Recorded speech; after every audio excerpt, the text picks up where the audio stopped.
Hallo und herzlich willkommen bei Sugar Princess. Euch allen noch ein gesundes, glückliches und erfolgreiches neues Jahr 2026. Ich hoffe, ihr habt alle schöne Weihnachtsfeiertage gehabt und seid gut ins neue Jahr hineingekommen. Schreibt gerne mal rein, ob ihr auch neue Vorsätze gefasst habt. Das würde mich doch mal sehr interessieren. Bin sehr gespannt. Auch ich habe mir so einiges überlegt und der Vorsatz zunächst mal leicht ins neue Jahr zu starten. Relativ leicht natürlich, bei Torten ist das nicht so einfach. Wir machen heute zusammen eine Haselnuss-Biskuittorte mit einer schönen, leichten Orangen-Joghurtsahne. Bevor wir jetzt aber in dieses wunderschöne winterliche Rezept starten, möchte ich noch darauf hinweisen, dass alle wichtigen Zutaten hier unten unter dem Videotitel in der Beschreibung zu finden sind. Dort findet ihr auch den Link zu meinem Blog. Dort könnt ihr das Rezept nachlesen. Alle wichtigen Tipps und Tricks sind nochmal zusammengefasst und ihr könnt es dort sogar auch ausdrucken. Und natürlich findet ihr alle wichtigen Utensilien, die ich in meinen Videos benutze, im Sugar Princess Shop. Den verlinke ich euch gerne auf dem kleinen i. Und auch hier unten sind nochmal alle wichtigen Werkzeuge auch aufgelistet. Jetzt freue ich mich, mit euch wieder eine schöne Torte zuzubereiten.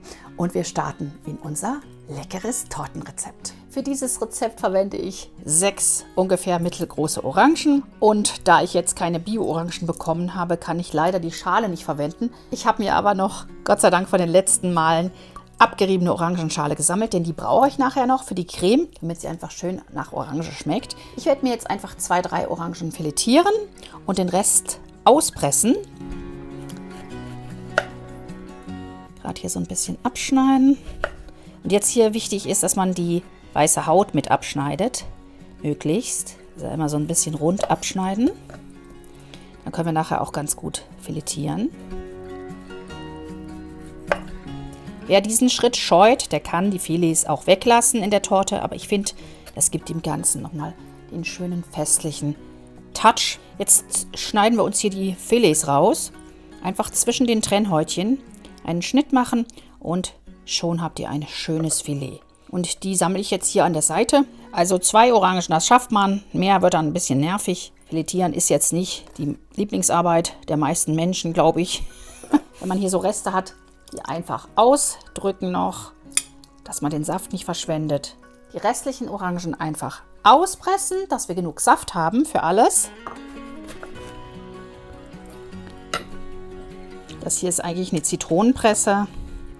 Deswegen muss man schön gleich abgießen hier, dass wir nachher 300 Milliliter Saft haben. Das brauchen wir auf jeden Fall. Den können wir uns zwischendurch mal abwiegen, ob wir schon genug haben. Also 300 Milliliter sollten es auf jeden Fall sein. Wunderbar, das mache ich jetzt so lange weiter, bis ich die 300 Milliliter habe. Und dann sehen wir uns gleich wieder, um unsere schöne Joghurt-Sahnecreme herzurichten. So sehen jetzt meine filetierten Orangen aus. Eine habe ich noch übrig behalten. Ich habe ja alle anderen ausgepresst und habe 300 Milliliter Orangensaft. Davon habe ich schon 50 Milliliter abgenommen. Das brauche ich jetzt gleich für die Creme und der Rest ist dann für unseren Guss. 250 Milliliter brauchen wir da. Die können wir auch nochmal durchsieben, dass halt wirklich keine groben Stücke mehr drin sind. Wunderbar, wir kümmern uns um die Creme. Für unsere leckere Joghurtsahne benötigen wir 12 Blatt weiße Gelatine, die in kaltem Wasser erstmal einweichen. 12 Blatt für 1 Liter Flüssigkeit. Wir haben nachher 500 Gramm griechischen Joghurt und 500 Gramm Sahne und da brauchen wir schon diese Menge. 5 Minuten einweichen lassen und Grad beiseite stellen. In der Zeit können wir uns dann schon mal den Joghurt verrühren. 500 Gramm griechischen Joghurt in eure Schüssel geben. Und der ist ja sowas von lecker. Hinzu kommen die 50 Milliliter Orangensaft, die wir uns gerade abgewogen haben. Hinzu kommt jetzt, wenn ihr mögt, etwas Likör. Den könnt ihr aber auch einfach weglassen. Ich habe jetzt hier einen Cointreau, also einen Orangenlikör. Da nehme ich mal so, ja, sagen wir mal 2 bis 4 Esslöffel. Ich mache, glaube ich, jetzt mal 2 nur rein, erstmal zum Probieren. Kann man nachher immer noch was mehr hinzufügen, wenn man möchte. Hinzu gebe ich 2 Esslöffel Vanillezucker. Ich habe momentan meinen Vanilleextrakt nicht da. Wirklich ärgerlich. Den wollte ich eigentlich hier reinmachen. 2 Teelöffel würde ich sonst reinmachen oder einen. Also könnt ihr machen, wie ihr wollt. Ich würde 1 bis 2 reinnehmen. Und wir brauchen natürlich noch etwas Zucker. Hier habe ich jetzt erstmal 100 Gramm. Es können auch 120 sein. Je nach Geschmack. Könnt ihr aber auch nachher noch abschmecken, wenn wir uns dann die Sahne geschlagen haben. Und jetzt kommt hier noch zum guten Schluss ein bisschen Orangenschale rein. Die habe ich ja noch getrocknet. einfach hinzugeben und dann hier gerade einfach so ein bisschen verrühren, die schöne Creme.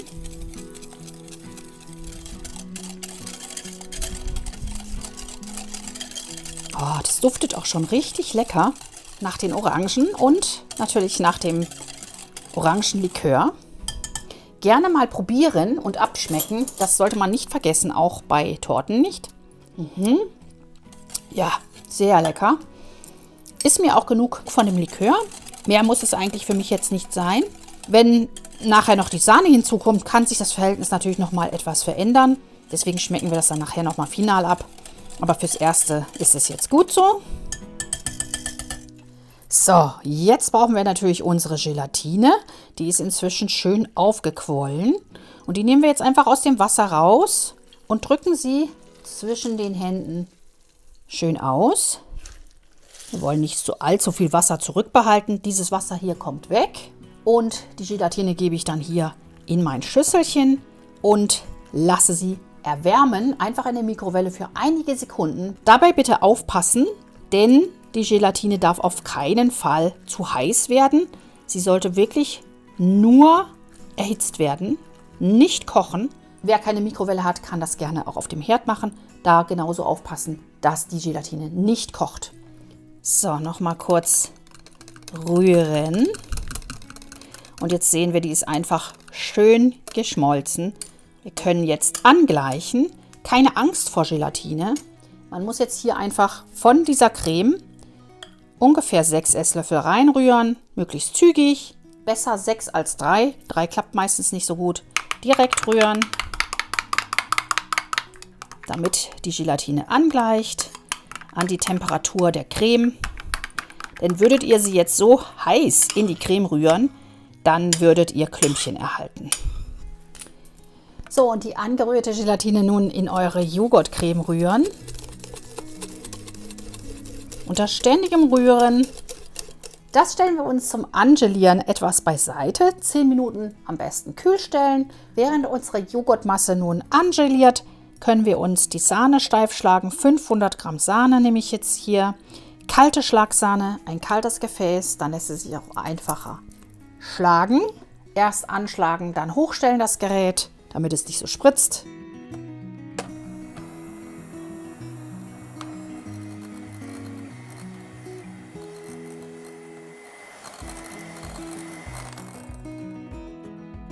Die Sahne schön steif schlagen, wie gesagt. Und dann können wir die jetzt auch schon unter unsere angelierende Creme heben. Na, komm heraus. So, die Creme geliert schon ein bisschen an. Die wird so ein bisschen dicklich, daran sieht man das immer ganz gut. Jetzt können wir hier die Sahne hinzufügen in mehreren Portionen und einfach unterheben.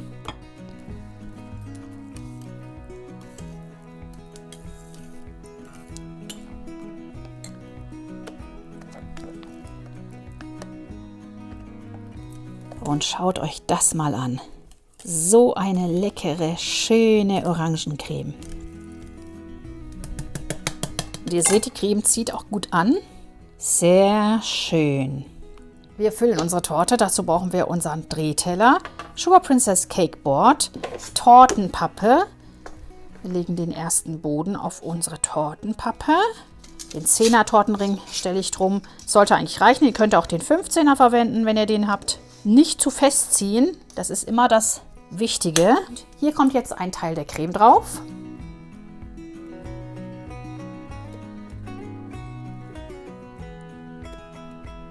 Ungefähr so viel, so ja, fast die Hälfte. Einfach schön verstreichen. Auch die Streichhilfe bekommt ihr bei mir im Shop. Die ist wirklich klasse für alle Torten.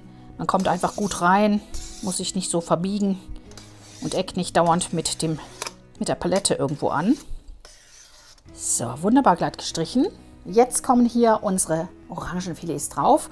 Und wie gesagt, die könnt ihr auch gerne noch ein bisschen in Zucker dünsten oder auch gerne in Orangenlikör. Ich lege sie jetzt einfach mal so auf die Creme, dass jeder auf jeden Fall ein Stückchen in seiner Torte hat.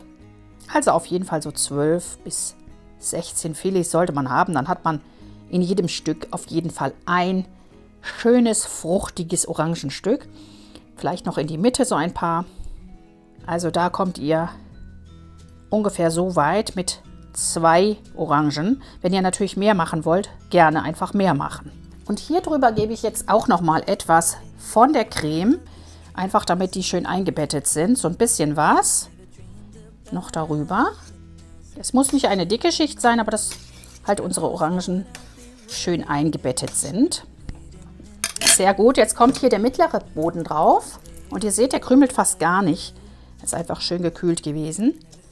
Bisschen andrücken wie immer.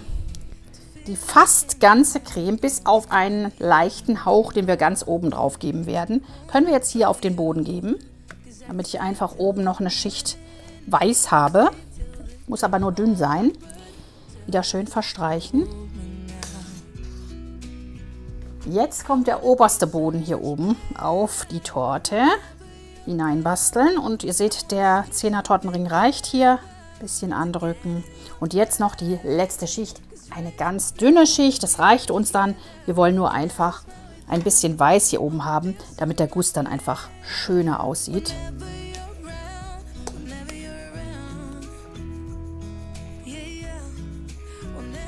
Schauen, dass jetzt die Oberfläche schön glatt wird und überall gleichmäßig weiß ist, damit unser Guss nachher dann auch schön ebenmäßig gelb wird.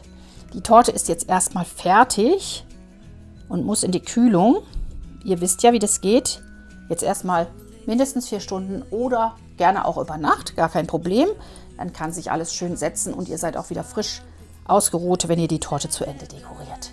Wir sehen uns dann nach der Kühlzeit wieder. So, nach der Kühlzeit der Torte brauchen wir natürlich unseren Tortenguss, um die Torte final zu dekorieren. Das machen wir als erstes. Das heißt, wir geben uns einfach klaren Tortenguss in einen Topf. Dazu kommen 2 Esslöffel Zucker. Gerade so ein bisschen verrühren. Und jetzt kommt unsere Flüssigkeit hinzu, die 250 Milliliter Orangensaft, die habe ich mir noch durchgesiebt. Gerade dazugeben und verrühren. Und dann können wir das Ganze auf dem Herd aufkochen und dann 1 Minute abkühlen lassen und auf die Torte geben. Also die Torte auch schon bereitstellen am besten. Einfach unter Rühren aufkochen. Wenn ihr möchtet, könnt ihr hier natürlich auch noch etwas Orangenlikör mit hineingeben. Sobald das Ganze einmal aufgekocht hat, wird es jetzt schön dick. Da können wir es vom Herd nehmen und dann am besten so 1 bis 5 Minuten abkühlen lassen. Nicht zu lang, nicht zu kurz. Das hängt so ein bisschen davon ab, wie dick es eingekocht ist. Ich lasse jetzt auf die Torte fließen den Guss.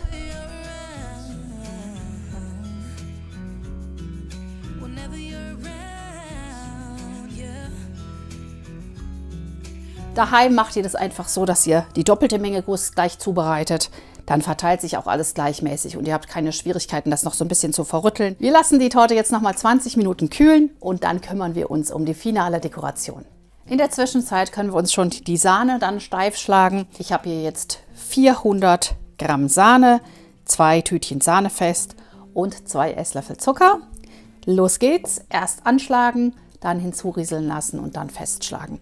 Und wir nehmen die Sahne für den Rand erstmal nicht ganz so fest und später schlagen wir uns dann die Sahne für die Sahnerollen oder für die Sahnehäubchen noch etwas fester auf. So geht's am besten.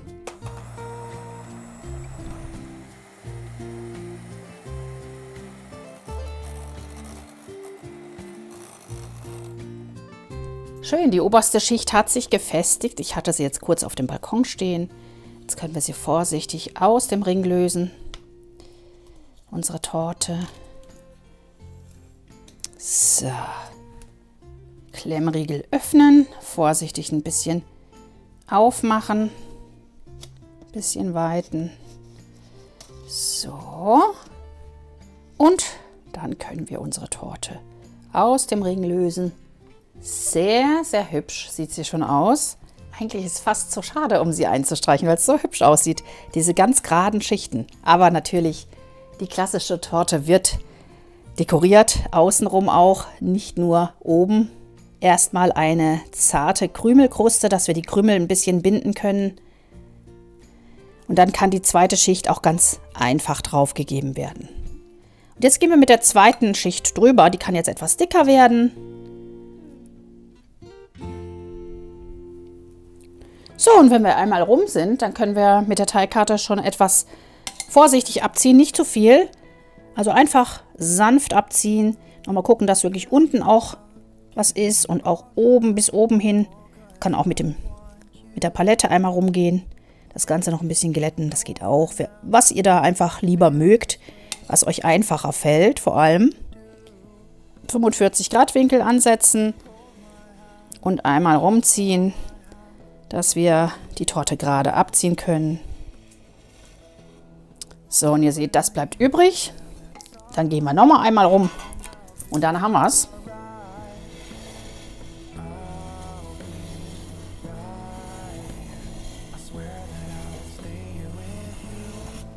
Den Krokant gebe ich wie immer vorsichtig auf die Teigkarte und jetzt nicht zu stark drücken, sonst verdrückt ihr euch die schöne Sahneschicht, sondern eher so antropfen lassen, fast. Man kann von unten hochgehen oder eben quasi von oben so ein bisschen runterfallen lassen. Das geht auch, aber ja. Also von oben runterfallen lassen geht nicht so gut. Habe ich gerade festgestellt, man muss ja auch mal was Neues ausprobieren. Ich finde, es geht besser, wenn man ganz sanft von unten her andrückt und dann so hoch geht so ein bisschen. Dann bleiben einige kleben und die anderen fallen wieder runter. Jetzt gehe ich nochmal hier oben am Rand entlang, dass ich einfach nicht so eine blöde Kante habe, sondern einfach hier einen schönen, lockeren Übergang. Die Krokantstückchen gerne mit dem Backpinsel abfegen, sofern sie überschüssig sind. Dann habt ihr auch genug für eine 26er Torte. Ich hatte jetzt 125 Gramm Krokant. Ich denke, das reicht gut aus. Und dann haben wir unsere Torte wirklich wunderschön klassisch eingedeckt. Ich finde, das sieht richtig toll aus. Ja, dann machen wir uns mal an die Dekoration hier oben. So, die restliche Sahne habe ich mir nochmal aufgeschlagen. Die ist in meinem Spritzbeutel. Tülle 1M ist vorne dran. Ich teile mir die Torte ein in 14 Stücke diesmal. Mit dem Sugar Princess Torteneinteiler mittig aufsetzen hier jetzt möglichst. Und leicht eindrücken. Dann sehe ich auch die Stücke. Ich spritze jetzt klassische Rosetten, aber ihr könntet auch Locken drauf spritzen zum Beispiel. Also sozusagen so Schnecken, die in der Mitte kleiner werden. Das wäre auch eine Idee. Ich denke aber jetzt für unsere Deko, gerade auch mit dem Schoko und mit den Kappstachelbeeren, ist es so am besten. Ganz klassisch.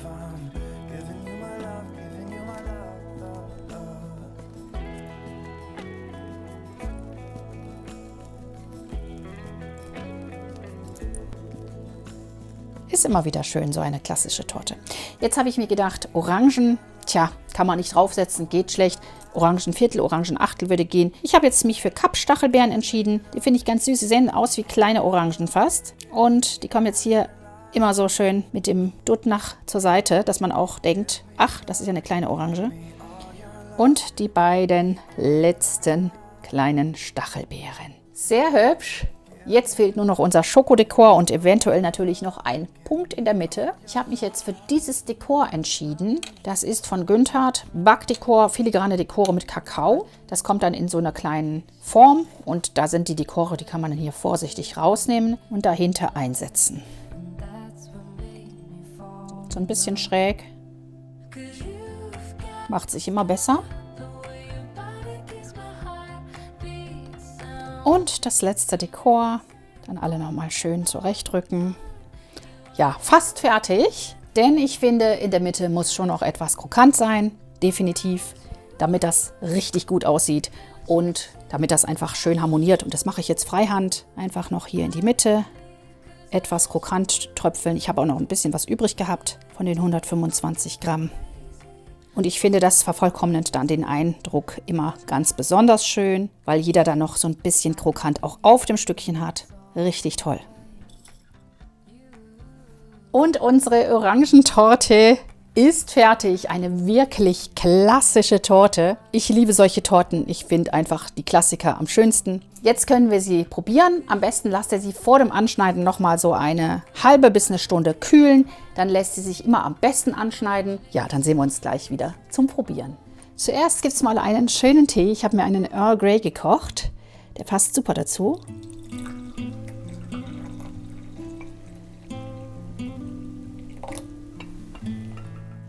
Duftet sehr lecker. Ein bisschen beiseite, damit wir jetzt hier schön die Torte anschneiden können. Jetzt wollen wir mal ein Stückchen rausschneiden.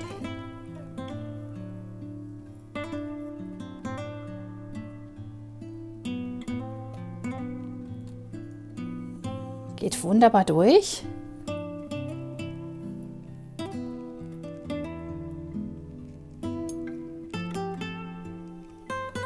Das sind natürlich jetzt große Stücke.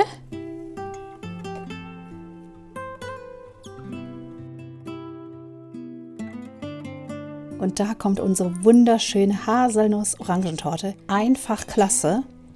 Sieht einfach fantastisch aus. So wie eine Torte aussehen muss. Gleich mal noch einen zweiten Tee eingießen für meine Tochter Dorothea. Die ist jetzt gerade nach Hause gekommen. Die wird sicherlich probieren wollen. Schneide ich auch noch ein zweites Stück raus. Einfach toll. Sehr schön. So, meine Lieben, ich freue mich jetzt aufs Probieren, habe einen leckeren Tee verdient nach den Dreharbeiten und werde euch natürlich zeigen, wie wunderschön sich jetzt diese Torte verkosten lässt. Lecker, dann wollen wir mal probieren, schichtweise. Schaut euch das mal an, wunderschön.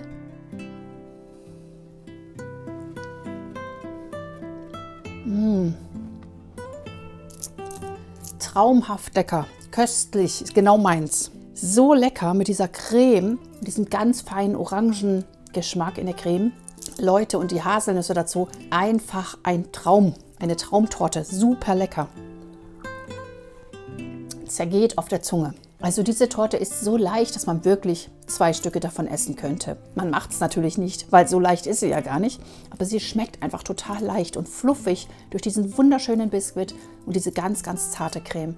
Also absolut eine Top-Torte. Das war meine klassische Orangen-Joghurt-Sahnetorte mit Haselnuss-Biskuit. Eine wunderschöne Torte für das Winterhalbjahr, für jeden Anlass einfach traumhaft geeignet. Probiert sie unbedingt einmal aus, es lohnt sich. Sie ist natürlich etwas aufwendiger, aber welche Torte ist das nicht? Und dann freue ich mich natürlich auch über Fotos von euch. Gerne auf Facebook oder Instagram schicken oder aber in die YouTube-Community. Und wir sehen uns hier nächste Woche wieder am Sonntag um 10 Uhr mit einem neuen Video. Und bis dahin macht's gut. Viel Spaß beim Backen. Tschüss!